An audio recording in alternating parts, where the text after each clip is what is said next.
ஃபுல்லா Christmas celebration அப்படின்னு order பண்ணி பயங்கரமா இருந்ததா எல்லாமே பார்த்துட்டு தூங்கவே ரொம்ப டைம் ஆயிடுச்சு. ஆனாலும் எல்லாரும் எப்படி காலையில வேகமா எந்திரிச்சாங்கன்னு எனக்கே தெரியல. நமக்கு முன்னாடி எல்லாரும் எந்திரிச்சுட்டு நம்மளே எழுப்பிட்டு இருந்தாங்க. சரி எந்திரிப்போன்னு எந்திரிச்சு பார்த்தே கோயில டெக்கரேஷன்லாம் எடுத்து வச்சுட்டு இருந்தாங்க. சரி நம்மளும் லைட்டா தலைக்கு எண்ணெய் வச்சுட்டு கிச்சனுக்குள்ள வந்து பார்த்தே ஒரே தடபுடல் சமையல் தான்.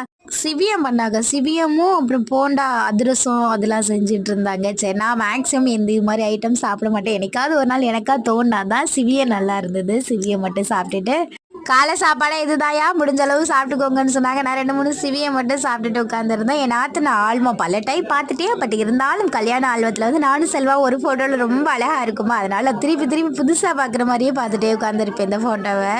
எனக்கு மேக்ஸிமம் இல்லா ஒரு தண்ணியுமே செட் ஆயிரும். பட் எங்கள் அப்பத்தா ஊர்லேயும் என் சின்ன மாமியா ஊரில் மட்டும் அந்த தண்ணி செட்டே ஆகவே ஆகாது. ஏன்னா ஊரணி தண்ணி அது மட்டும் இல்லாமல் இங்கே என்னமோ எனக்கு செட் ஆக மாட்டேங்குது. தண்ணி அழுட்டு வந்தால் மதிய சாப்பாடுக்கு மீன் எல்லாமே வாங்கிட்டு வந்துட்டாங்களா. இனிமேல் மதியத்துக்கு சமைக்க ஸ்டார்ட் பண்ண வேண்டியது தான்.